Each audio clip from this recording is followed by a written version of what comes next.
Hello मेरे प्यारे बच्चों, आप लोग कैसे हो।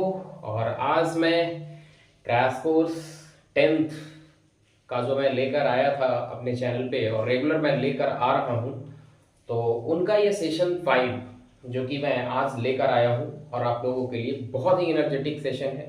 और ऐसा उम्मीद है मुझे कि आप लोग ये क्रैश कोर्स का जो है बेनिफिट उठा पा रहे होंगे। और सबसे पहले मैं बता दूं कि अगर आप मेरे चैनल पे नए हो तो सबसे पहले मेरे इस चैनल को आप सब्सक्राइब कर लो। अंकित मैथमेटिक्स फाउंडेशन को आप सब्सक्राइब कर लो। हर तरह का अपडेट आप पाने के लिए मेरी चैनल को आप सबसे पहले सब्सक्राइब कर लें। और जैसा कि आप लोगों ने मुझे सपोर्ट किया है, जो भी मैं 10th का जो वीडियो लेक्चर अपलोड कर रहा हूँ उसमें बहुत सारा अच्छा रिस्पांस मिला है मुझे, उसके लिए मैं धन्यवाद देना चाहता हूँ उन बच्चों को जो बहुत अच्छे से सपोर्ट कर रहे हैं और वीडियो को देख रहे हैं। तो मैं बच्चों बता दूं कि अगर हर वीडियो को आज तो आपके लिए एक नया सेशन ही लेकर आया हूं। तो आज का ये सेशन जो है वो ट्रायंगल ट्रायंगल आज हम लोग पढ़ेंगे। तो आज ये नया लेक्चर आप लोगों के लिए जो 2025 में 10th में बैठने वाले 10th बोर्ड में बैठने वाले हैं उन बच्चों के लिए, सीबीएसई बच्चों के लिए मैं सेशन लेकर आया हूँ। इसमें मैं बता दूं कि ये इस चैप्टर को पढ़ाने का मेरा खास मकसद ये है कि सबसे पहले ये आपका क्लियर हो जाए ना कि इससे ज्यादा मार्क्स का सवाल आपका आता है। पूरे ज्योमेट्री की बात करें तो सबसे पहले मैं ट्रायंगल आपको पढ़ा रहा हूँ, उसके बाद मैं सर्कल पढ़ाऊंगा। तो इससे आपका जो है फिक्स है कि जो आज मैं कंसेप्ट बताऊंगा उस पे क्वेश्चन हर साल आता है। और आप अगर प्रीवियस ईयर क्वेश्चन आप देखोगे तो वहां पे आपको मिल जाएगा। और यही जो है आपको मैं आज सिखाने वाला हूँ। तो बहुत सारे बच्चे का अच्छा रिस्पांस मिला है, उन बच्चों को एक बार फिर से धन्यवाद देना चाहता हूँ। और चलिए मैं सेशन को स्टार्ट करता हूँ, जो कि आज का बहुत ही इंपॉर्टेंट सेशन आप लोगों के लिए बच्चों। तो आज हम लोग जो है ट्रायंगल चैप्टर को देखेंगे और ये क्रैश कोर्स जो है बहुत ही अच्छा सेशन आप लोगों के लिए ये चल रहा है हमारे चैनल पे। तो जो चैनल पे नए हैं वो कृपया करके आप पहले चैनल को सब्सक्राइब कर लो, अंकित मैथमेटिक्स फाउंडेशन को आप सब्सक्राइब कर लो, है ना बच्चों। चलिए, तो आज हम लोग जो है आज ट्रायंगल चैप्टर को फतह करेंगे। मतलब कि आज हम लोग ट्रायंगल को सीख लेना है आज, है ना। तो चलिए सबसे पहले मैं बता दूं कि ट्रायंगल होता क्या है ना। ट्रायंगल, है ना, आप लोग 9th में भी पढ़े होंगे। अभी तो हम लोग 10th के लिए पढ़ रहे हैं, 9th में आपने पढ़ा होगा ट्रायंगल के लिए। तो मैं बेसिक बातों को नहीं करूंगा यहाँ पे, जो आपका टॉपिक से रिलेटेड है वही मैं, क्योंकि ज़्यादा मैं समय आपका गंवाना नहीं चाहता, क्योंकि आपका बोर्ड का टाइम है, एग्जाम है ना। ट्रायंगल, तो ट्रायंगल को अगर आप देखते हो तो ट्राई का मतलब 3, एंगल मतलब कोण होता है। तो इसमें जो है कोई भी फिगर को ट्रायंगल कैसे बोला गया, ट्राई का मतलब ही होता है 3। तो 3 साइडेड फिगर, कोई भी पॉलीगॉन जो 3 साइडेड, 3 साइड से घिरा हुआ है ना। Any figure that is bounded by 3 side या 3 लाइन सेगमेंट।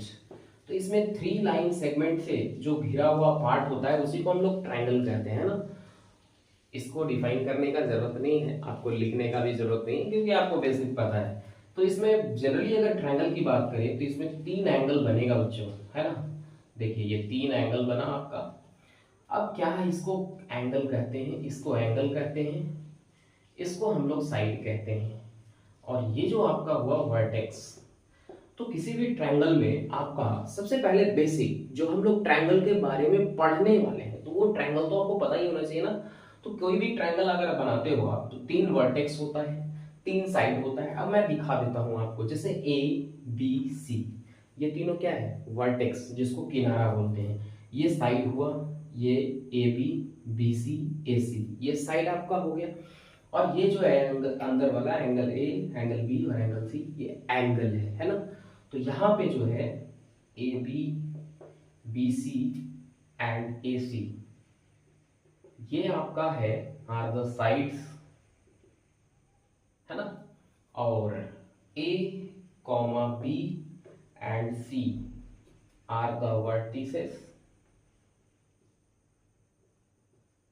है ना। और angle, angle A, angle B and angle C are the angle. ये जो है तीन बेसिक जानकारी अगर आप ट्रायंगल को पढ़ रहे हो तो ये आपको होना चाहिए। तो ये ट्रायंगल का बेसिक डिफिनेशन कि कोई भी फिगर, कोई भी पॉलीगॉन, पॉलीगॉन ही तो है, ये नंबर ऑफ साइड से ही तो बना हुआ है, तो इसमें जो है आपका क्या होगा, ये जो है ट्रायंगल कहा जाएगा। क्यों? क्योंकि तीन साइडेड, थ्री साइडेड जो है, क्लोज थ्री साइडेड फिगर जो है ये ट्रायंगल कहलाता है ना। और ये क्लोज फिगर को हम लोग ट्रायंगल कहते हैं। तो आपको जो है, ये जो है आपका थ्री साइडेड फिगर को हम लोग ट्रायंगल कह रहे हैं, है ना। अब यहां पे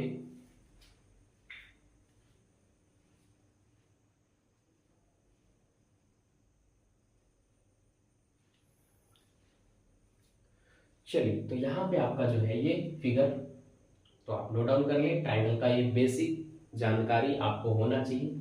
अब इसमें जो हम लोग डिस्कस करेंगे, सबसे पहले ये जो है ना, इसमें डिस्कस करने वाले हैं, देखिए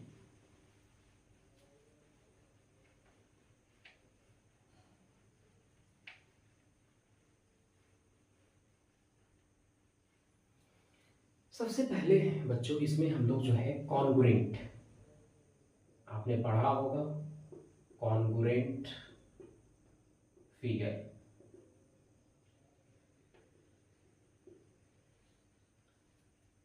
दो कॉन्ग्रुएंट फिगर होने का condition, two geometric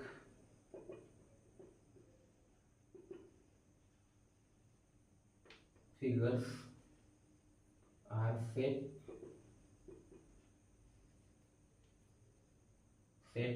to be congruent if they have same shape and sizes। दो कॉन्ग्रुएंट फिगर आप तभी कह सकते हो जब दोनों का सेम शेप और साइज होता है। चलिए बच्चों, जैसे हम दिखा देता हूं आपको कि कॉन्ग्रुएंट फिगर जो है ना, कॉन्ग्रुएंट फिगर जो है आपको दिखाते हैं कि इसका कंडीशन क्या होता है। दो कॉन्ग्रुएंट फिगर का कंडीशन, तो सबसे पहले कॉन्ग्रुएंट फिगर हम लोग जो है ना समझ रहे हैं। तो कॉन्ग्रुएंट फिगर तभी होगा जब दोनों का सेम शेप एंड साइज होगा। जैसे अब दो फिगर हम ट्रायंगल ले रहे हैं, ये जो है देखिए एग्जैक्ट कॉपी है, इसका ये एग्जैक्ट कॉपी है, ट्रू कॉपी है इस फिगर का, ये है ना। इसी तरीके से अगर आप सर्किल को लेते हो तो इस तरीके से दो सर्किल भी कॉन्ग्रुएंट होगा, क्योंकि यहाँ पे रेडियस जो है सेम होता है, तो दो सर्किल कॉन्ग्रुएंट हो जाए। मतलब कि अगर आप कॉन्ग्रुएंट फिगर को समझते हो ना, तो दोनों का शेप भी सेम और साइज भी सेम अगर हुआ, तब आप दो फिगर को कॉन्ग्रुएंट कह सकते हो। तो दो ज्योमेट्रिकल फिगर्स आपके तभी कॉन्ग्रुएंट कहे जाएंगे, है ना, जब जबकि वो दोनों सेम शेप और साइज के होंगे, है ना बच्चों। तो ये आपका जो है कुछ और आप जो है, तो यहाँ पे हम लोग क्या है कि हम लोग पढ़ रहे हैं ट्रायंगल में, तो ट्रायंगल में पढ़ रहे हैं, तो यहाँ पे ट्रायंगल, कॉन्ग्रुएंट ट्रायंगल की बात करेंगे हम लोग। तो अगर एक और पॉइंट इसमें लिखा जाए तो congruent congruent figure are alike in every aspect,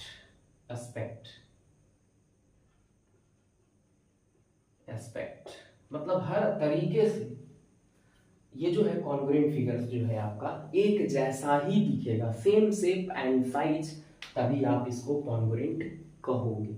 अब जरा सा फिगर जो है हम लोग देख लेते हैं।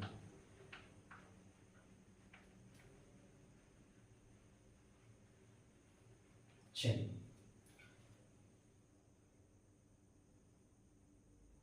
कॉन्ग्रुएंट फिगर की जब हम लोग बात करेंगे तो देखिए यहाँ पे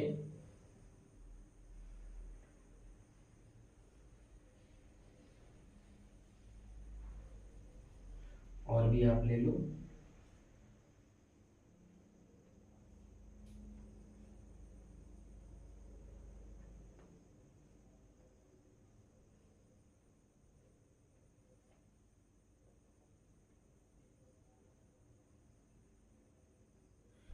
ये जो है ना, दोनों क्या है आपका कॉन्ग्रुएंट फिगर है। तो यहाँ पे हम लोग जो है ये दोनों फिगर को जो लिए हैं पेयर में, तो ये कॉन्ग्रुएंट फिगर है, मतलब कि सेम शेप एंड साइज। तो हम लोग यहाँ समझ रहे थे कॉन्ग्रुएंट फिगर को, है ना बच्चों। तो कॉन्ग्रुएंट फिगर हम लोगों ने समझा कि कॉन्ग्रुएंट फिगर जब भी आपने अगर देखा होगा कभी भी, तो यहाँ पे डेफिनेशन में ही आपको बताया गया, 9th क्लास में आपने पढ़ा है कि दोनों फिगर जो है सेम शेप और साइज का, मतलब एग्जैक्ट कॉपी। आप फोटो कॉपी निकाले हो ना, फोटो कॉपी, जस्ट आप जिस तरीके से फोटो कॉपी निकालते हो ना कि एग्जैक्ट पेज जो है वो जो आपका टाइपिंग होता है वही दे देता है, तो जस्ट ये ट्रू इमेज होता है। जैसे अगर मान लीजिए ये अगर दिख रहा है यहाँ पे अगर राम लिखा हुआ है, तो इसमें भी राम एकदम आ जाना चाहिए, सेम एग्जैक्ट कॉपी। इसी को हम लोग कहते हैं कॉन्ग्रुएंट फिगर, और शेप एंड साइज सेम होना चाहिए, है ना बच्चों। अब यहाँ पे हम लोग जो है दो फिगर को कॉन्ग्रुएंट, दो ट्रायंगल को कॉन्ग्रुएंट कैसे कर सकते हो। तो दो ट्रायंगल मतलब किसी भी ज्योमेट्रिकल फिगर के लिए same size shape and size के लिए कॉन्ग्रुएंट फिगर होता है ना। यहाँ पे अगर सिमिलर फिगर की, अगर कॉन्ग्रुएंट फिगर तो आपने समझा कि सेम शेप और साइज रहेगा, तो क्या कह देंगे, कॉन्ग्रुएंट कह देंगे। अगर सिमिलर फिगर की बात करें हम लोग, सिमिलर फिगर की बात करें अगर, तो क्या होगा, सिमिलर फिगर तो to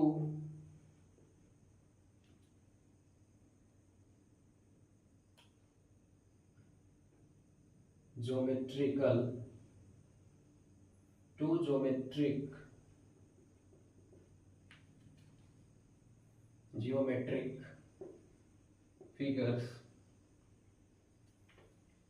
are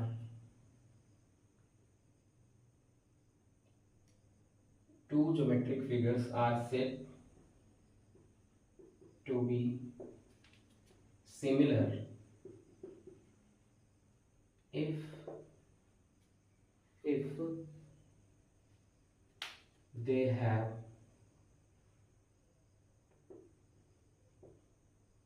same shape but different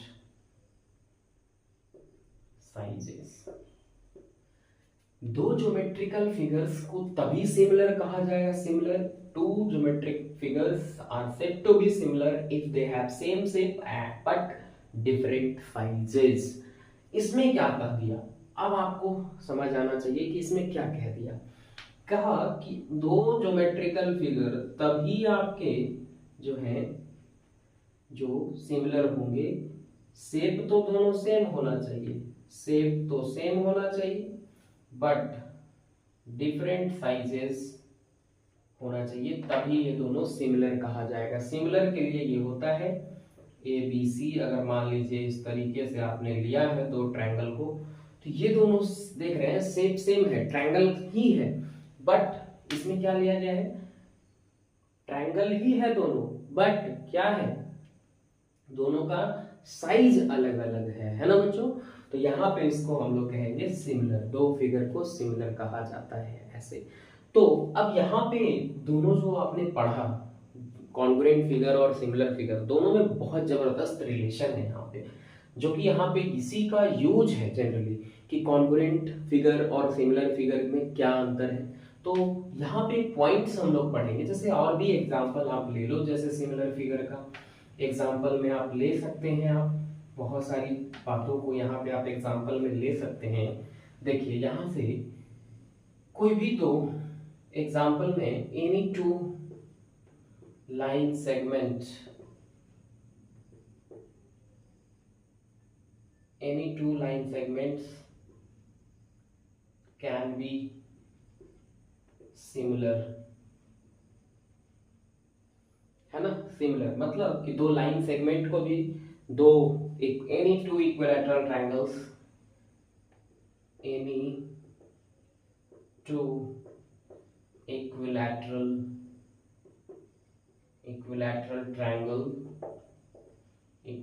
triangles are similar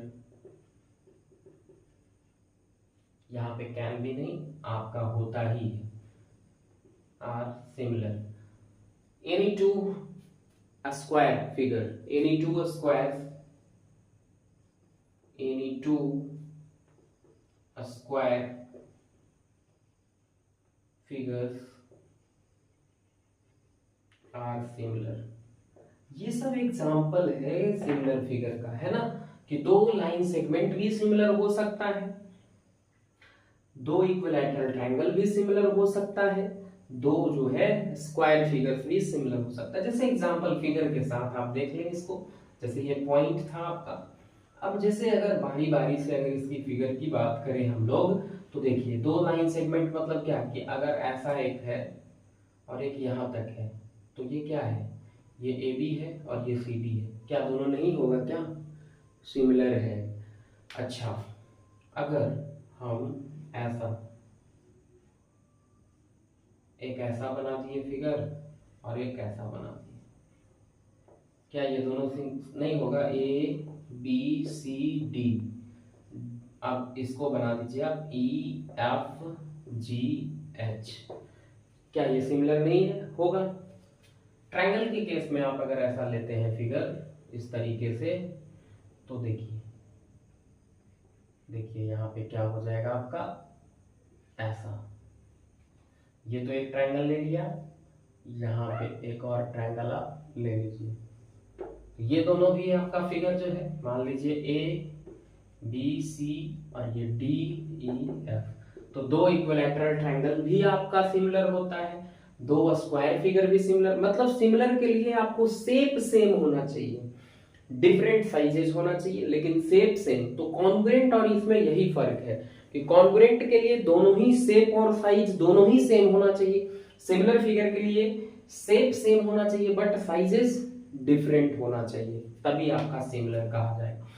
similar figure को आप डिनोट, मतलब इसका सिंबल क्या होता है, तो सिंबल के बारे में देख लेते हैं इसको।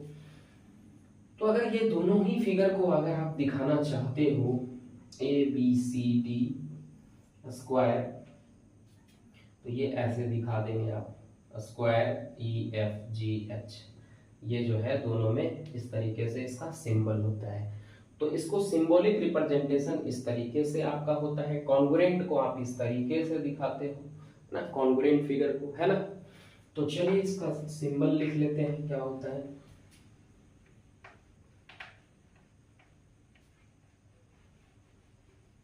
देखिए एक पॉइंट लिखिएगा, इट इज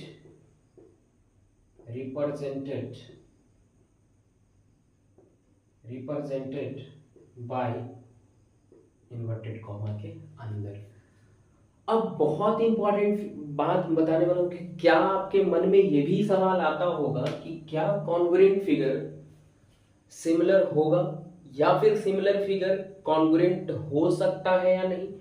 तो इससे रिलेटेड मैं एक पॉइंट आपको बहुत जबरदस्त बताने वाला हूं अभी। तो अभी इससे रिलेटेड एक पॉइंट मैं दिखाऊंगा कि बच्चों ये याद रखिएगा, एकदम इंपॉर्टेंट नोट पॉइंट है जो ये दोनों आपको याद रखने होंगे। देखिए, two congruent figures are always similar, but दो कॉन्ग्रुएंट फिगर्स हमेशा सिमिलर होता है, but two similar figures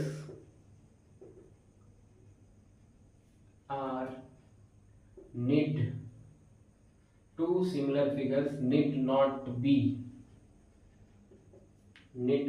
be congruent। ये बहुत इंपॉर्टेंट पॉइंट आपको मैं लिखवाया हूं और ये भी दिया है कि ये मैक्सिमम बच्चों को ये नहीं पता होता है कि कॉन्ग्रुएंट फिगर कब होता है, सिमिलर फिगर में क्या कंडीशन होता है। मतलब ये बच्चों कि दो कॉन्ग्रुएंट फिगर्स तो हमेशा वो यूनिवर्सल ट्रूथ है कि वो हमेशा ही सिमिलर होगा, बट अगर सिमिलर फिगर की आप अगर बात करते हो तो सिमिलर फिगर कभी कभी हो सकता है कि कॉन्ग्रुएंट ना भी आए। तो ये दोनों पॉइंट जो है इंपॉर्टेंट है। अब क्या सिमिलर फिगर कभी भी नहीं होगा कॉन्ग्रुएंट?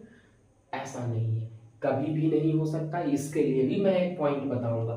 तो दो कॉन्ग्रुएंट फिगर तो हमेशा ही सिमिलर होता है, ये तो है ही, लेकिन दो similar figures need not be congruent. अब ये किस कंडीशन में ये ऐसा होता है, चलिए ये भी देख लेते हैं, ये पॉइंट बहुत इंपॉर्टेंट। अब क्या आपको, अब दो पॉइंट और मैं लिखवाना चाहता हूं आपको कॉन्ग्रुएंट फिगर और सिमिलर फिगर से रिलेटेड। ये दो पॉइंट है क्या, कि जब आप दो फिगर लेते हो ना, अगर मान लीजिए दोनों फिगर को मैं ले लिया ऐसा,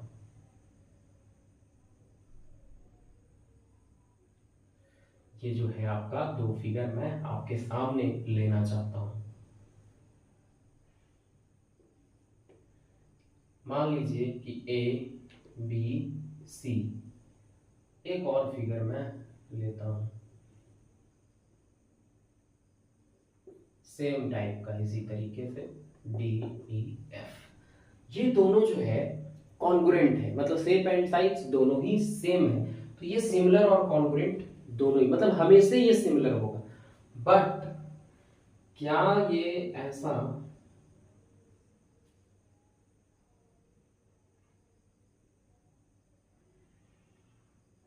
ये जो है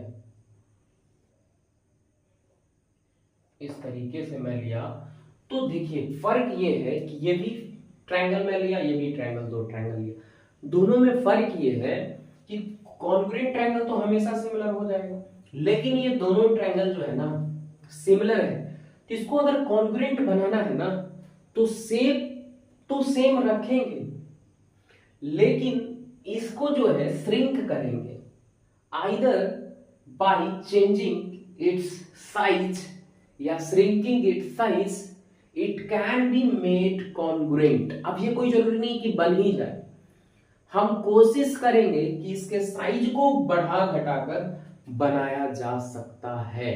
लेकिन कॉन्ग्रुएंट फिगर जो है इसका गारंटी है कि अगर कॉन्ग्रुएंट है दो फिगर तो वो हमेशा सिमिलर होगा ही, लेकिन अगर दो फिगर अगर सिमिलर है तो ये नहीं कह सकते हो कि ये कॉन्ग्रुएंट होगा ही होगा।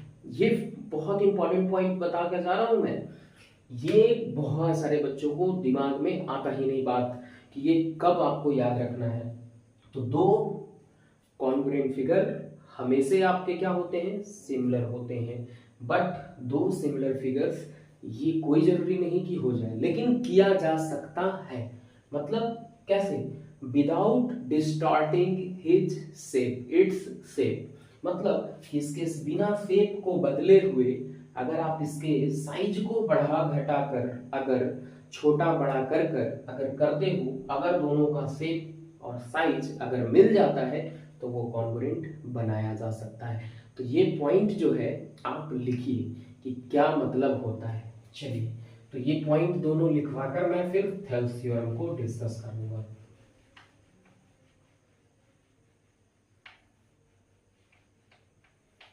देखिए दो पॉइंट इससे related, if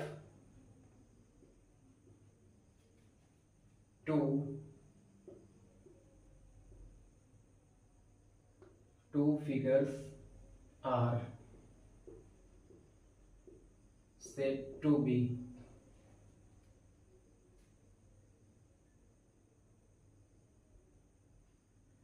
if two figures are congruent, then it means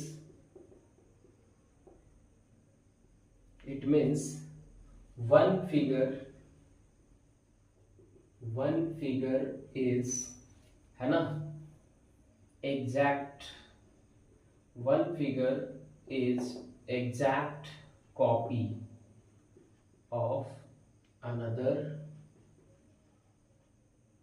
figure, है ना, it means one figure is exact copy of another figure, and also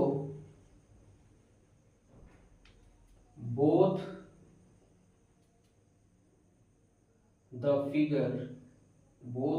figures are superposed, superpose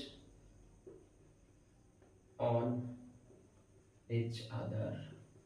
अगर दो फिगर आपका कॉन्ग्रुएंट है तो इसका मतलब होता है कि वो एक फिगर जो दूसरे फिगर का एग्जैक्ट कॉपी है या ट्रू कॉपी है, और ऑल्सो एक दूसरे को वो ढक देगा। ये देखते हो हाथ ऐसा, अगर आप ऐसे करते हो तो ये एग्जैक्ट कॉपी बन जाना चाहिए, मतलब ये दोनों का जो है ना शेप और साइज सेम हो जाए इस तरीके से, तो उसको हम लोग कहते हैं कॉन्ग्रुएंट। अब देखिए एक पॉइंट जो ये आप लिख लीजिए कि कॉन्ग्रुएंट होने का मतलब ही होता है दो फिगर का कि वो जो है एग्जैक्ट कॉपी हो जाए, ट्रू कॉपी हो जाए, एग्जैक्ट उसका है ना, फोटो कॉपी। और ये जो है सुपरपोज एक दूसरे पे ढक लेता है, मतलब कि अगर एक फिगर को अगर आप ऐसा उठाकर अगर रखते हो इस पे तो एकदम फिट बैठ जाए, फिट है ना। ये थोड़ा सा लाइन टेढ़ी हो गई है आपकी,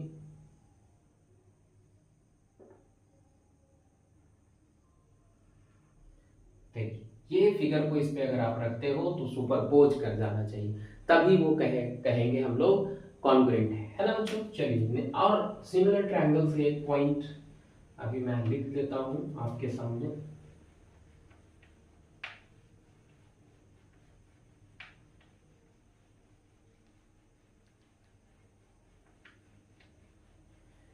तो ये सेशन बहुत ही, अगर आपको अच्छा लगता है तो आप लाइक सब्सक्राइब इस सेशन को बहुत अच्छे से करेंगे, और ये बहुत अच्छा सेशन है आप लोगों के लिए है ना। तो यहाँ पे दूसरा जो पॉइंट आप लिखेंगे इससे रिलेटेड कि two similar figures can be made congruent. दो सिमिलर फिगर्स को can be made congruent either by shrinking its shape, either by shrinking its size without distorting, मतलब बिना शेप बिगाड़े इसका, विदाउट डिस्टॉर्टिंग इट्स शेप, इसको बनाया जा सकता है। जैसे मैं एग्जांपल बता दूं आपको कि ये जो फिगर मैं लिया, तो फिगर ऐसा अगर मान लीजिए लेते हैं, ये जो है ना दो फिगर, ये जो है ना आपके पास दो फिगर है, तो इसको बढ़ा घटा कर आप इंक्रीज कर साइज इंक्रीज या डिक्रीज करके आप इस दोनों फिगर को क्या कर सकते हो, कॉन्ग्रुएंट बना सकते हो। अब ये कोई जरूरी नहीं कि हो ही जाए, लेकिन बनाया जा सकता है बिना शेप को बदले, बिना शेप को बिगाड़े, इसको आप कॉन्ग्रुएंट कर सकते हो। ये बहुत इंपॉर्टेंट दो पॉइंट मैं बताकर जा रहा हूं आपको, ये आपको दिमाग में ये रख लेना चाहिए। तो ये जो है आपका, अब इससे रिलेटेड बहुत सारी चीजों को आपको ध्यान में रखना होगा। जैसे आपका जो है, अब जैसे बिल्कुल ही शेप अगर डिफरेंट होगा तो उसको तो बना ही नहीं सकते।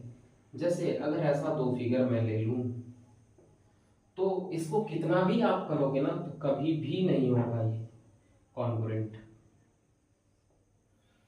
अब ऐसा कंडीशन ले लो, कभी भी ये कॉन्ग्रुएंट होगा क्या? इसका साइज घटा लो या बढ़ा लो, कभी भी नहीं होगा।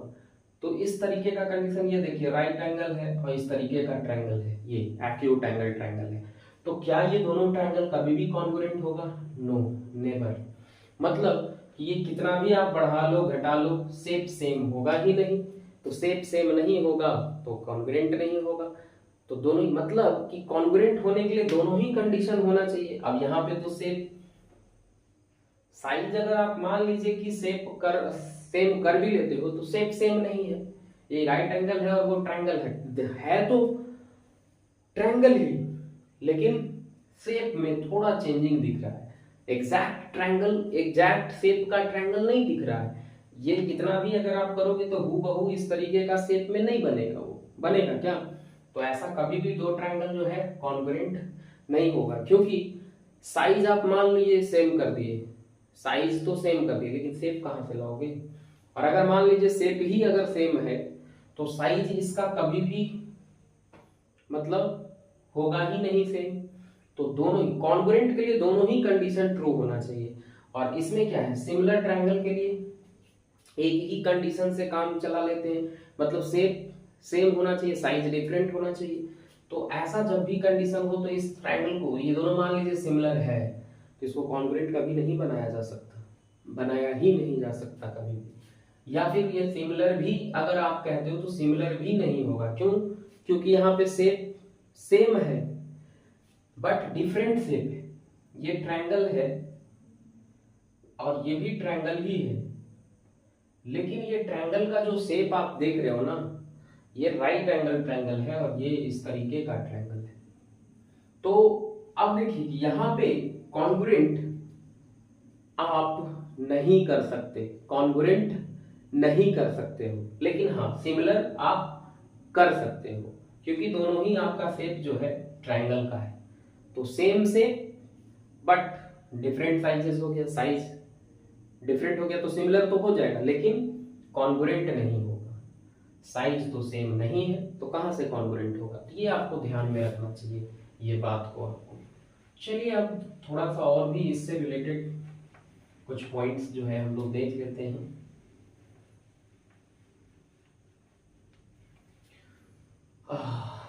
अब क्या है, equi angular, equi angular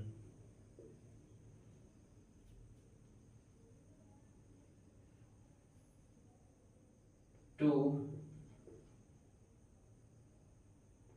figures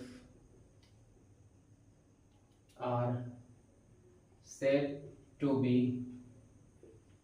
equiangular if they have same angle, if they have same angle, yeah, if they have, if its two figures are said to be equiangular if its corresponding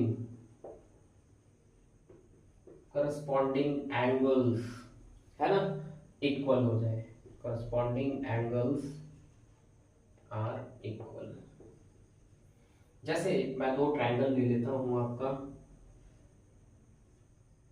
और ये जो है ना,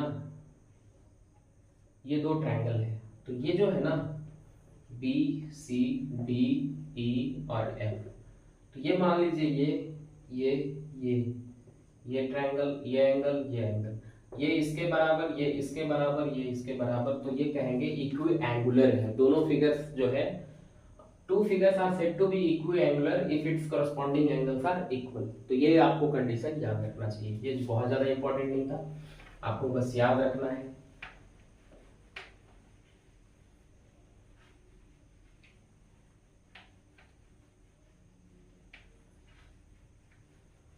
अब देखिए similar triangle होने का condition क्या होता है? कंडीशन फॉर सिमिलरिटी है ना। पहला point, if there corresponding angles are equal। अभी और भी हम लोग सिमिलर ट्रायंगल से रिलेटेड पढ़ेंगे, तो यहाँ पे ये दो पॉइंट आप याद रखिए, if there corresponding angles are equal। दूसरा, if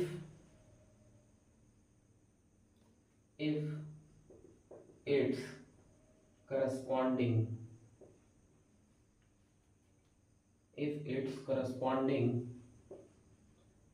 sides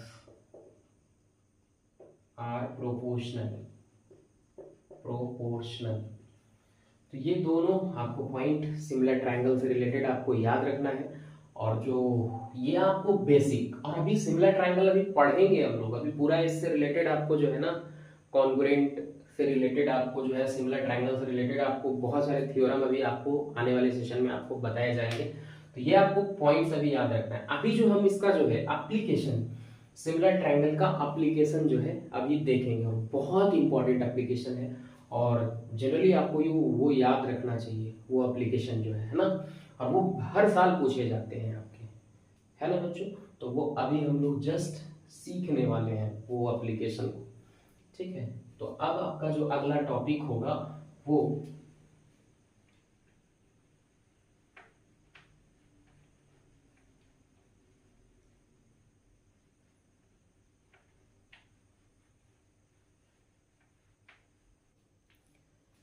तो चलिए रिजल्ट्स देखते हैं थेल्स थ्योरम का जो है, सिमिलर ट्रायंगल का जो है। तो हम लोग अभी रिजल्ट देखेंगे। तो रिजल्ट्स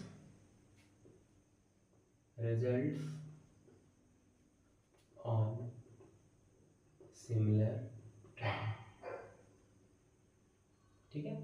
तो रिजल्ट्स देखेंगे, और ये रिजल्ट्स क्या है, सबसे पहला जो इसमें आपको जानना है, बेसिक प्रोपोर्शनलिटी थ्योरम, ठीक है। तो सबसे पहले इस थ्योरम को लिख लेते हैं, इसी को हम लोग थेल्स थ्योरम के नाम से जानते हैं, थेल्स थ्योरम। ये रिजल्ट है सिमिलर ट्रायंगल का पहला रिजल्ट, थेल्स थ्योरम, बहुत इंपॉर्टेंट है, समझ लीजिए। ये VVI है आपका, और ये आपका एग्जाम में पूछता है, ठीक है। तो यहाँ पे सबसे पहले ये थ्योरम को लिखते हैं, if a line is drawn parallel to one side, है ना, one side of a triangle,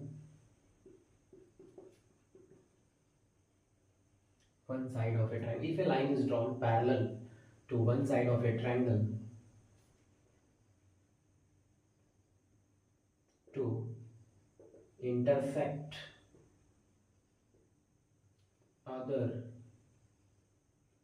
two sides in distinct points, then the two sides divide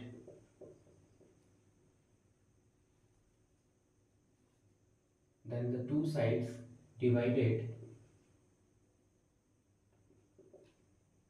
in the same ratio. कहता है बच्चों कि ये थ्योरम बेसिक प्रोपोर्शनलिटी थ्योरम कहता है कि if a line is drawn parallel to one side of a triangle in to intersect other two sides in distinct points, then the two sides divided in the same ratio, मतलब then the two sides divided in the same ratio, मतलब अगर दो points पे अगर वो intersect कर रहा है, मतलब इंटरसेक्ट कर रहा है दो पॉइंट्स पे एक पैरेलल लाइन, किसी ट्रायंगल में अगर एक मतलब एक पैरेलल लाइन को एक साइड के ट्रायंगल के एक साइड के अगर पैरेलल अगर उसको खींचा जाता है तो वो डिवाइड करता है दो साइड्स को, अदर टू साइड्स को दो डिस्टिंक्ट पॉइंट्स पे, मतलब in distinct points, then the two sides divided in the same ratio, मतलब कि दोनों साइड जो है सेम रेशियो में डिवाइड हो जाता है। तो सबसे पहले आपको फिगर्स अगर आपको बनाते हैं तो आपको क्लियर समझ में आएगा कि ये क्या रहा है। देखिए ये फिगर बना देता हूं मैं,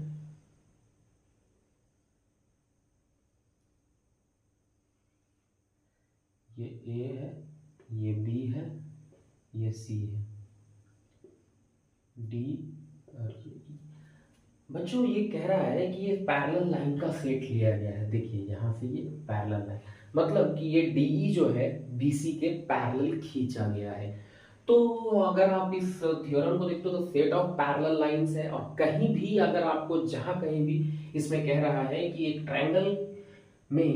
ट्रायंगल में किसी एक ट्रायंगल के अगर पैरेलल अगर एक लाइन खींचा जाता है तो ये दो साइड को दो अलग अलग डिस्टिंक्ट पॉइंट्स पे इंटरसेक्ट करता है और ये दोनों साइड्स, ये जो है ना, then the two sides divided, और ये दोनों साइड जो है सेम रेशियो में इस पैरेलल लाइन से डिवाइड किया जाता है। मतलब कि ये जो ए बी और ए सी को ये सेम रेशियो में डिवाइड करता है। तो एक 9th क्लास में आपने थ्योरम पढ़ा होगा, जो कि आपने नहीं पढ़ा है तो आप याद कर लो कि जहां कहीं भी अगर आपको ट्रेपीजियम दिखता है ना, पहले इसमें आपको डायगोनल ले लेने हैं। इस तरीके से आपको डायगोनल ले लेना है। तो जहां कहीं भी अगर आपको इस तरीके का ट्रेपीजियम दिखे, जैसे डी बी सी ई, अगर ये ट्रेपीजियम है तो यहाँ पे आपको डायगोनल खींच देना था। अब ये जो थ्योरम है ना कि एक लाइन किसी ट्रायंगल में एक साइड के पैरेलल अगर खींचा गया है तो वो दो अदर साइड को दो अलग अलग पॉइंट्स पे डिवाइड कर रहा है, और ये जो है लाइन इस साइड को, दोनों साइड को सेम रेशियो में डिवाइड करता है। ये थ्योरम आपको कहता है। अब हम लोग को प्रूव करना है ये सेम रेशियो में, तो आएगा कैसे? तो सबसे पहले आपने ये भी पढ़ा होगा एरिया पैरेललोग्राम में कि अगर ये सेट ऑफ पैरेलल लाइंस है ना, तो इसमें ट्रायंगल्स बने हुए हैं, आपको दिख रहे होंगे कि ये डी बी सी और बी ई सी। अगर ये देख रहे हैं कि ये जो दोनों ट्रायंगल है इसका बेस सेम है, दोनों का यहाँ पे बेस सेम है, तो अगर यहाँ पे बेस अगर आप लेते हो इसको सेम बेस पे, तो ये बेस लेते हो ये दोनों ट्रायंगल का, तो आपने एक थ्योरम पढ़ा होगा कि मतलब कि triangle on same base between the same parallels are equal in area. ये आपको थ्योरम पढ़ाया गया होगा। जैसे आपको ये जो है थ्योरम आप नोट डाउन कर ले पहले, और इसको मैं बताता हूँ अभी।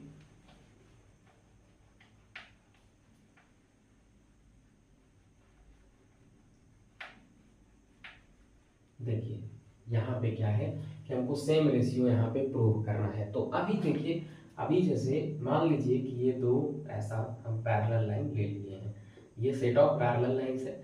अब हम क्या कह रहे हैं कि अगर किसी भी दो ट्रायंगल, मतलब बहुत सारे पैरेलल लाइंस का सेट है, और उसके बीच में अगर इस तरीके का ट्रायंगल बनता है ना, तो triangle on a same base between the same parallel, वो जो है एरिया उसका इक्वल होता है। चाहे वो जितना ट्रायंगल हो, अगर वो उसका बेस सेम होगा तो एरिया इक्वल होगा। तो अगर हम मान लेते हैं कि ये दोनों पैरेलल लाइंस है, इसको अगर हम बेस मानते हुए, अगर बेस मानते हैं इसको, ठीक है, तो बेस मानते हैं ना, तो ये जो है इस तरीके से मान लीजिए कि ये जो है ना ऐसा, फिर यहां से अगर जितना भी ट्रायंगल गुजरेगा इसका जो है एरिया सेम होगा आपका। अगर इसको बेस मानते हो तो इसका जो अदर वर्टेक्स है, ये दोनों वर्टेक्स तो आप फिक्स कर लिए इसको बेस मानकर, तो इसका जो तीसरा वर्टेक्स होगा ये सारे ये वाले दूसरे पैरेलल लाइन पे ये लाई करेगा, ये सारा सेट ऑफ पॉइंट्स पे ये लाई करेगा। जैसे अगर यहां से अगर एक और ट्रायंगल आप खींचते हो यहां से ऐसे, है ना, यहाँ पे, तो यहाँ से ये ऐसे मिलेगा। फिर अगर मान लीजिए कि इधर से भी खींचते हो आप, तो यहाँ से ऐसे मिल जाएगा। मतलब ये सारा जो है, अगर दो आप मान लीजिए कि इस तरीके से दो पॉइंट्स को एक बेस पे मान रहे हो, बेस इसको मान रहे हो, तो इसका तीसरा वर्टेक्स जो है दूसरे अनदर पैरेलल लाइंस पे वो लाई करेगा, और ये सारे ट्रायंगल्स का एरिया जो है इक्वल होता है। आपने पढ़ा होगा ये थ्योरम 9th क्लास में, अगर आपको याद नहीं है तो। और यहाँ पे हम लोगों ने क्या किया कि जैसे ही आपको ट्रेपीजियम मिला तो हम लोगों के पास कंसेप्ट आया एरिया का, क्योंकि यहाँ पे देख रहे हो आप कि जो भी ट्रायंगल आपका बना है, ये जो है ना डायगोनल खींचने के बाद ये ट्रायंगल का फॉर्मेशन हुआ है। ट्रायंगल का फॉर्मेशन होने के बाद देखिए कि ये जो है सेम बेस पे ये ट्रायंगल बना हुआ है, देखिए डी बी सी और ई बी सी। तो ये देखिए दोनों का जो है सेम बेस ये है, तो इसमें क्या होगा, एरिया इक्वल होगा।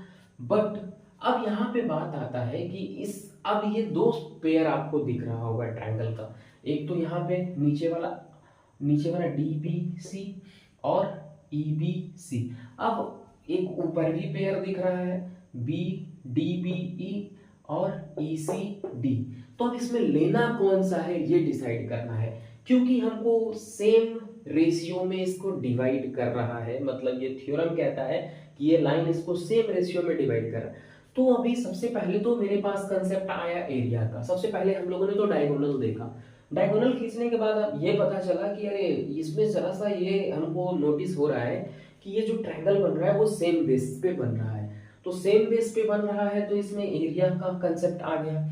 मतलब एरिया से क्या हम साइड पे जा सकते हैं? हाँ बिल्कुल जा सकते हैं। कि अगर ये डायगोनल आया ट्रेपीजियम, ट्रेपीजियम से सेम बेस आया, ट्रेपीजियम था, ट्रेपीजियम में हम लोगों ने क्या किया, डायगोनल को खींच डाला।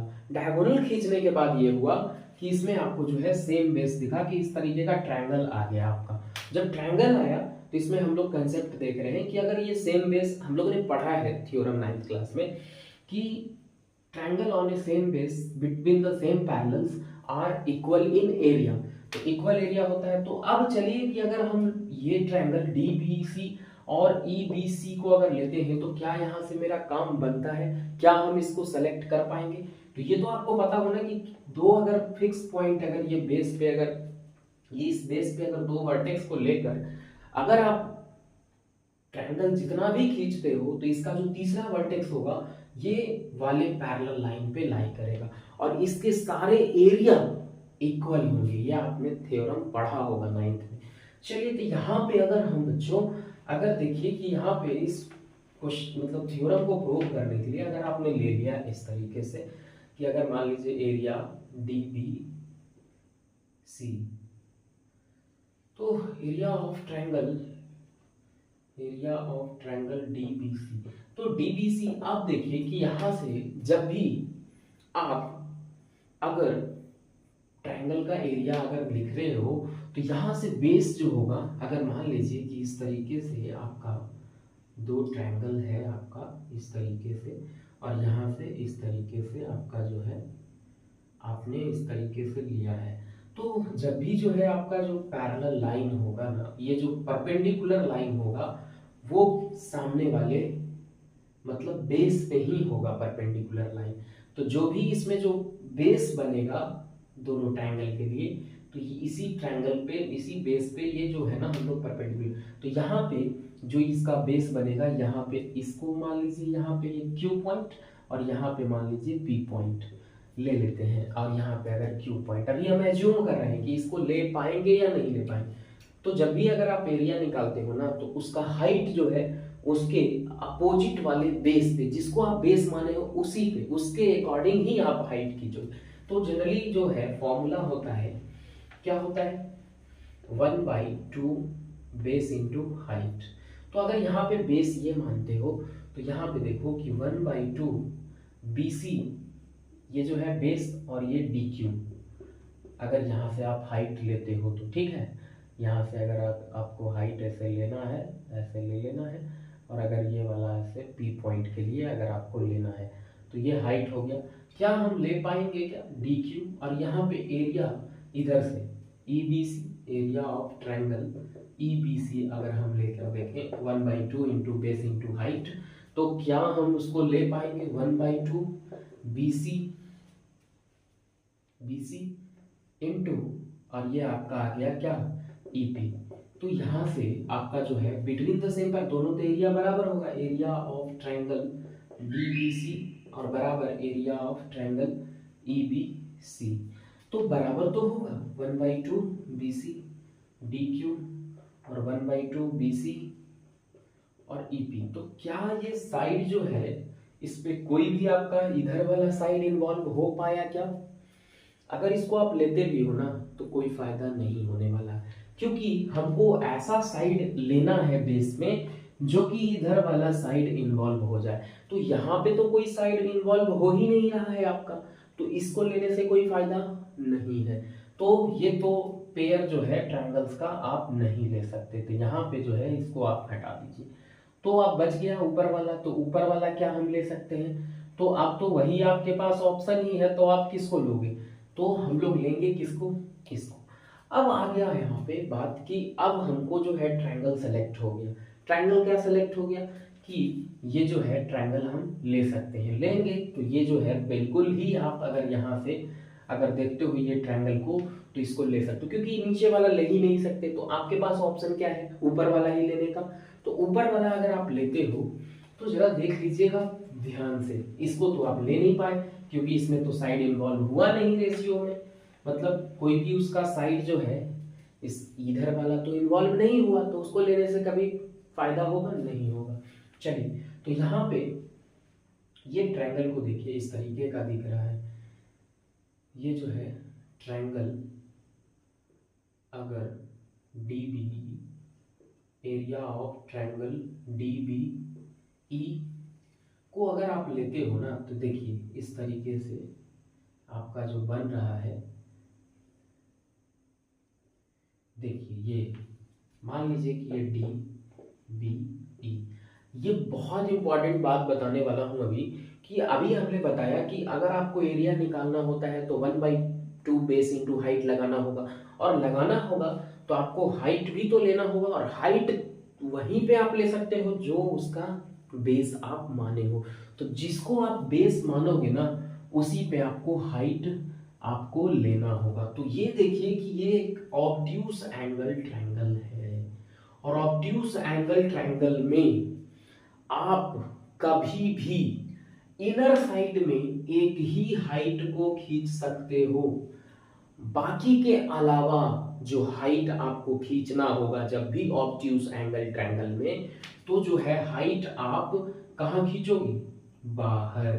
अब बाहर कैसे, ये आपको बहुत इंपॉर्टेंट थ्योरम बता रहा हूं आपको, कि ऑब्ट्यूस एंगल ट्रायंगल में कभी भी आप हाइट, जैसे हमने बेस इसको माना है, बेस अगर इसको आप मानते हो ना, इस ट्रायंगल में इसको अगर बेस मानते हो, तो हाइट जो है इसके अकॉर्डिंग इसके बेस पे ही, तो अगर इस पे हाइट अगर लेना होगा ना हमको, तो इस साइड को क्या करना पड़ेगा, एक्सटेंड करना पड़ेगा, तभी हम यहाँ से इस पे हाइट इस तरीके से ले पाएंगे। यहाँ पे अगर इधर आपको लेना होगा ना हाइट इधर, तो इसको इधर एक्सटेंड करना पड़ेगा, इधर से आपको हाइट लेना पड़ेगा।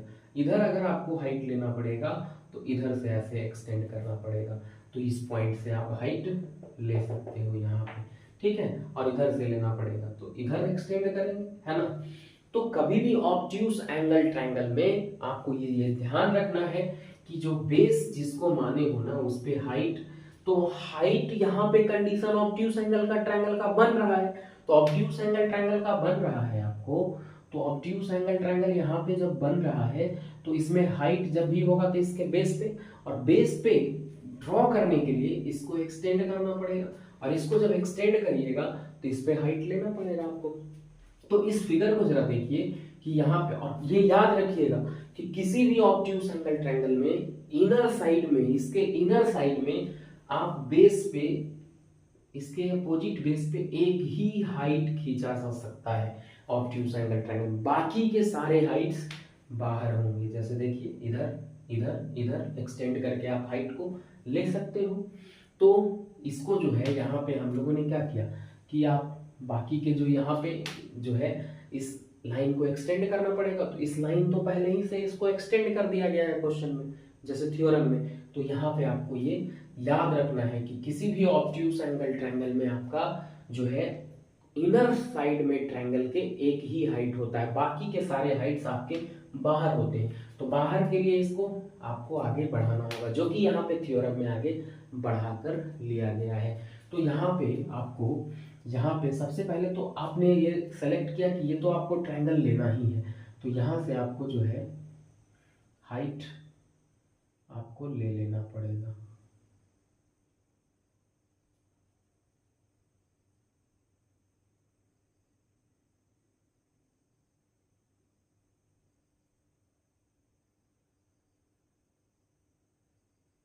ठीक है, अब यहाँ पे एक हाइट यहाँ से ले लीजिए, इस पे हाइट ले लेते हैं, तो ये आपका L मान लीजिए और ये M मान लीजिए, है ना। तो ये आपका हाइट हुआ, ठीक।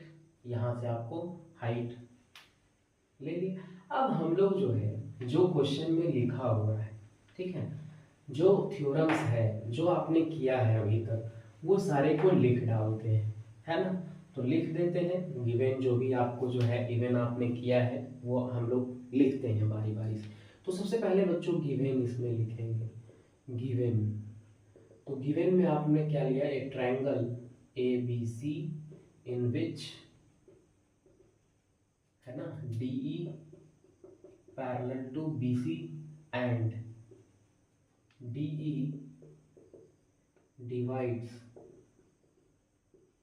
ए B and A C, A B and A C at DE divides AB and AC at D and E respectively। ये आप लिख दीजिए, ठीक है बच्चों, ये आपने लिख डाला। अब यहाँ पे क्या करना है, टू प्रूव। टू प्रूव यहाँ पे आप लिख लो। टू प्रूव में आपने क्या किया, जो हम लोगों ने समझा अभी थेल्स थ्योरम को। टू प्रूव में आपको करना है AD by DB AE by EC, ये हम लोग देखने वाले हैं अभी रिजल्ट। अब देखिए यहाँ पे इसको कैसे करते हैं हम लोग प्रूव। अगला जो है आपका कंस्ट्रक्शन। तो कंस्ट्रक्शन में आपने क्या किया है, कंस्ट्रक्शन में आपने क्या किया है, join B to E and C to D and also EL perpendicular to AB, comma DM perpendicular to AC। ये आपने इतना किया है। अब हम लोग बच्चों प्रूफ करेंगे इसको, ये आपने लिख डाला। अब प्रूफ करेंगे तो क्या होगा बताइए, ये दोनों इस ट्रायंगल का और इस ट्रायंगल का एरिया बराबर होगा कि नहीं, बोलो बराबर होगा कि नहीं। तो बराबर होगा, तो यहाँ पे प्रूफ आप लिखोगे, प्रूफ है ना। तो देखिए यहाँ पे आपने ऐसा लिखा है, तो प्रूफ में बी है। कौन कौन सा एरिया आप लीजिएगा, आप देख लीजिए, यहाँ पे देख लीजिए, यहाँ पे area of triangle DBE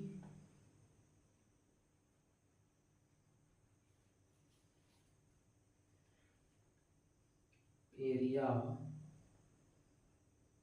of triangle DBE, है ना, क्या हो जाएगा, इस पे बेस है, तो बेस तो इसी लाइन को एक्सटेंड किए हैं आपने, मतलब इस लाइन को आपने एक्सटेंड किया है, तो इस पे परपेंडिकुलर, मतलब इसी लाइन पे ये जो है ना, इसी लाइन पे तो ये परपेंडिकुलर होगा। तो यहाँ से जो इसका होगा एरिया वो 1/2 है ना, यहाँ से 1/2 DB इंटू EL।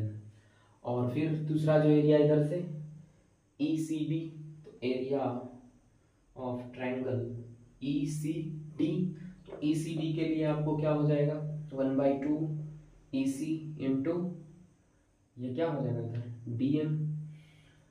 अगर आपने ऊपर वाला लिख लिया है तो मैं इरेज कर लेता हूँ थोड़ा सा, ये आप लिख लीजिए थोड़ा सा, है ना। तो यहाँ पे थोड़ा सा मैं इरेज कर लेता हूँ।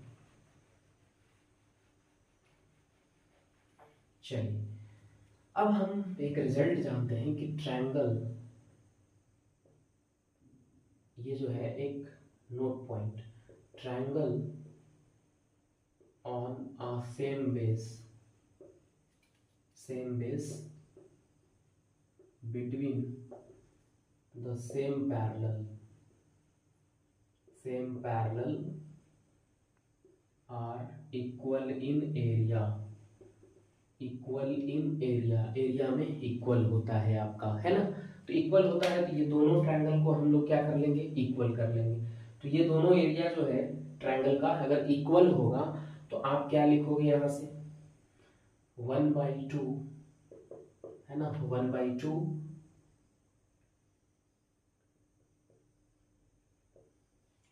यहाँ पे 1/2 DB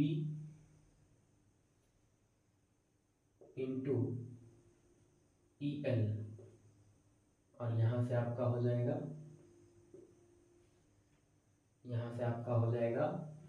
1/2 इंटू ई सी इंटू डी एम। तो यहाँ से ये कटेगा, तो ये आपका पहला रिजल्ट। अब ये आप लिख लीजिए यहाँ पे कि मैं इसको मिटा डालूंगा।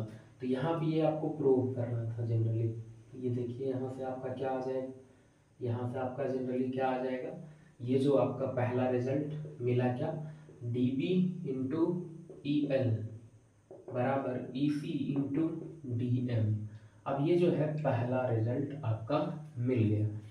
अब इसी तरीके से ऊपर वाले ट्रायंगल को देख लो आप, क्योंकि आपको तो दोनों सेम रेशियो दिखाना है। तो इस ट्रायंगल में भी आप देखिएगा, तो देखिए तो आपको क्या मिलता है।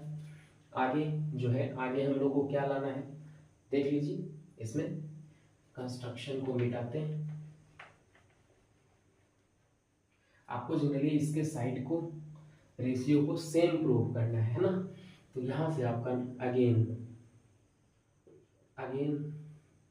Area of triangle ADE, ADE का क्या हो जाएगा एरिया, 1/2, ये बेस है ADE के लिए, तो 1/2 EL इंटू AD हो जाएगा कि नहीं। और इसी तरीके से एंड एरिया ऑफ ट्रायंगल फिर से इधर से ले लेंगे ADE AED या AD, उसी ट्रायंगल का एरिया निकाल रहे हैं। तो एरिया ऑफ ट्रायंगल ADE फिर से, दोनों ही एक ही ट्रायंगल का बात कर रहे हैं, तो AED या ADE दोनों ही बराबर हुआ। तो आपका ये 1/2 और ये हाइट हुआ और ये बेस हुआ, तो 1/2 तो हाइट, बेस क्या हो जाएगा यहाँ पे आपका AD और यहाँ पे EL है ना, और यहाँ पे हो जाएगा AE और यहाँ पे DM।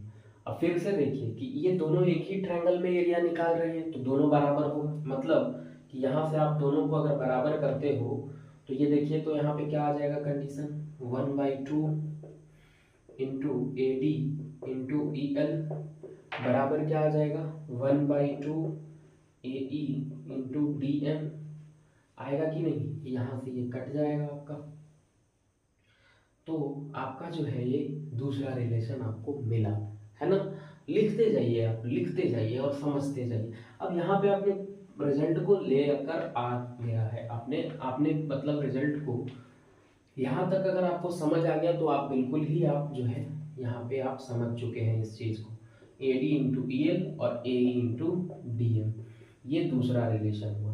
अब हम क्या करते हैं कि अब हम क्या करेंगे कि ये वाला फर्स्ट वाले रिलेशन में इसको यूज करते हैं। तो इसको कैसे यूज करोगे आप देख लो। क्या करोगे, दोनों ही से आप EL और DM और EL और DM दोनों में ही कॉमन आपको दिख रहा है, दिख रहा है कि नहीं, तो यूज कर लेंगे वहां पे। तो यहाँ पे देख लीजिए क्या करेंगे यूज, कि EL और DM यहाँ भी दिख रहा है, तो इसको आप इधर लेकर चले आइए। तो फ्रॉम फर्स्ट आप देख रहे हैं, फ्रॉम फर्स्ट इक्वेशन आप जो है देख रहे हैं क्या आएगा, देख लीजिए EL को बाई DM और EC, इसको इधर लेकर आए हैं तो EC बाई DB, यहाँ पे आप इसको। अब ये जो फ्रॉम फर्स्ट इक्वेशन है ना, इसको यूज कर लो 2 में। तो यहाँ पे आप रख दीजिए वैल्यू, और यहाँ से आपका आ गया EL by DM, EC by DB।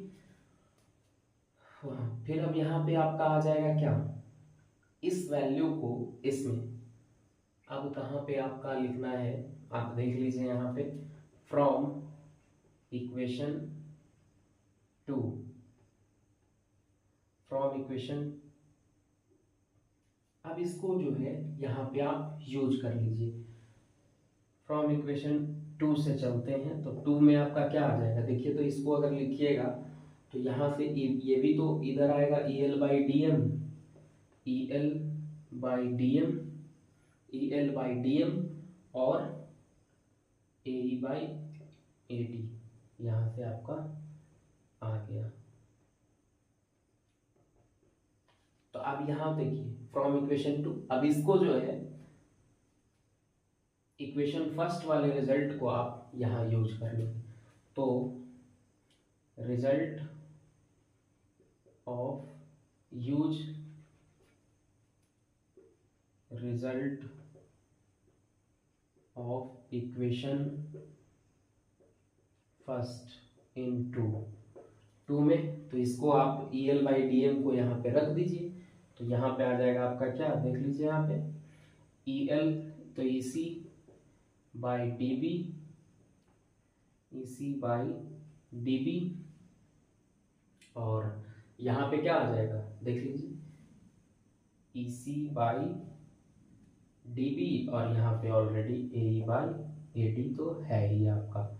तो यहाँ पे देखिए कि अब हमको लाना है AD/dB और AE/EC, तो यहाँ से इसको क्रॉस मल्टीप्लिकेशन, तो AD/dB और इसको नीचे कर लीजिए तो AE/EC। तो ये जो है आपका रिक्वायर्ड रिजल्ट, मतलब आपका प्रूव हुआ। तो कुछ नहीं था इसमें, बहुत आसान थ्योरम है। मैंने इसको जो आपने परपेंडिकुलर जो आपने लिया है ना, ये परपेंडिकुलर हाइट तो आपको परपेंडिकुलर ही लेना है, तो परपेंडिकुलर हाइट आप लिए हो, तो इसमें आपको ध्यान ये रखना चाहिए कि आपको जो है किस तरीके से क्वेश्चन में स्ट्रक्चर में आपको इस फिगर में दिखाया गया कि किस तरीके से इसको स्टार्ट करना है। और अगर आप एक बार फिगर को अच्छे से आप अगर समझ गए होंगे ना, तो आपको प्रूव करने में कहीं परेशानी नहीं आने वाला। तो ये इस तरीके से आपका थेल्स थ्योरम बहुत इंपॉर्टेंट, और इससे 3 रिजल्ट जो है हम लोग जल्दी से सीखेंगे, जो कि वो तीनों रिजल्ट आपको याद रखना है। तो ये जो है आपको इस तरीके से आप प्रूव कर सकते हो थेल्स थ्योरम। और यहाँ पे फाइनली जो आपका रिजल्ट आया, यहाँ पे लिख लो आप कि जो भी आपने प्रूव किया है यहाँ AD/dB और हेंस में आप लिख लीजिए हेंस, और AE/EC, यही स्टैंडर्ड रिजल्ट आपको जो है प्रूव करना था। तो ये आपने प्रूव किया। अब इससे रिजल्ट 3 रिजल्ट आपको याद रखना है ना।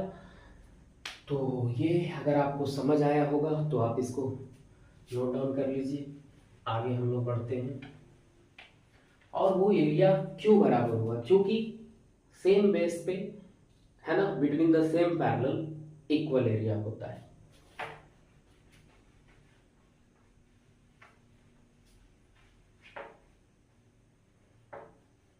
तीन इंपॉर्टेंट रिजल्ट जो है आपको याद रखना है, क्या क्या?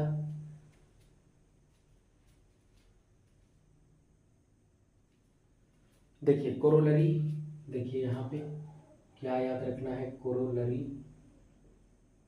है ना। सबसे पहले जो है, अब यहाँ पे अगर ये समान रेशियो आ रहा है ना, तो आपको क्या रखना है याद, ए triangle ABC in which DE parallel to BC, DE parallel to BC, DE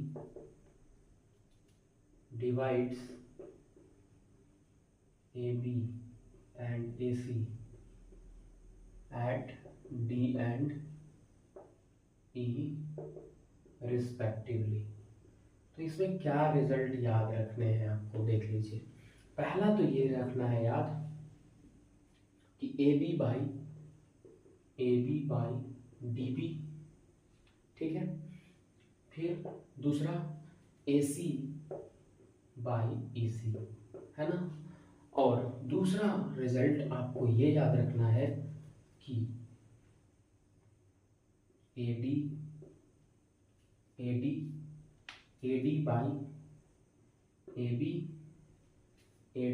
by AB और यहाँ पे AE बाई AC, ये जो है दोनों रिजल्ट को हम लोग प्रूव करेंगे। तो पहला जो है, ये रिजल्ट को कैसे हम लोग प्रूव कर पाएंगे, देख लीजिए।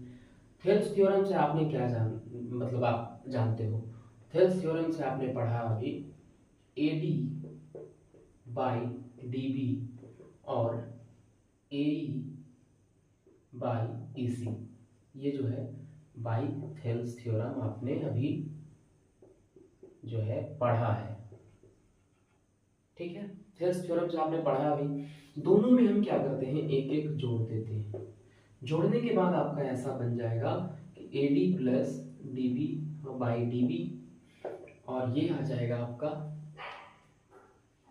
यहाँ पे देखिए AE प्लस EC हो जाएगा कि नहीं, और यहाँ से आपका EC आएगा। अब देखिए यहाँ AD प्लस DB क्या होगा, AB हो जाएगा और AB by DB, AD plus DB, AD plus DB है ना। अब यहाँ पे AE प्लस EC आप क्या लिख दोगे, AC by EC।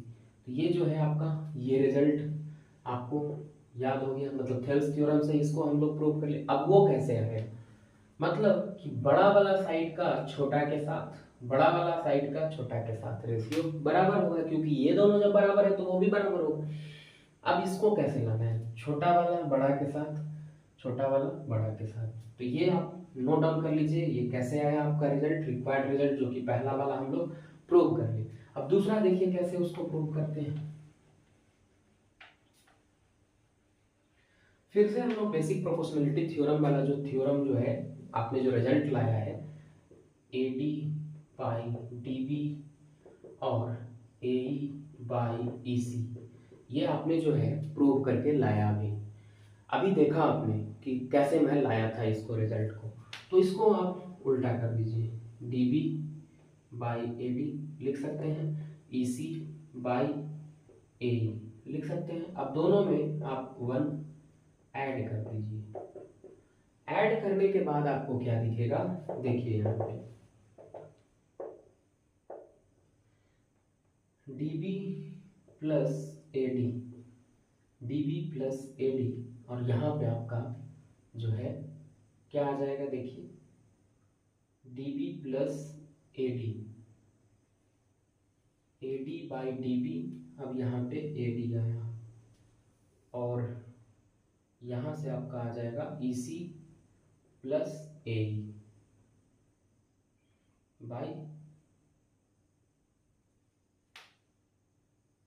EC, sorry यहाँ पे आपको जो है AE तो EC बाई AE, ये जो है आपने देखा यहाँ पे।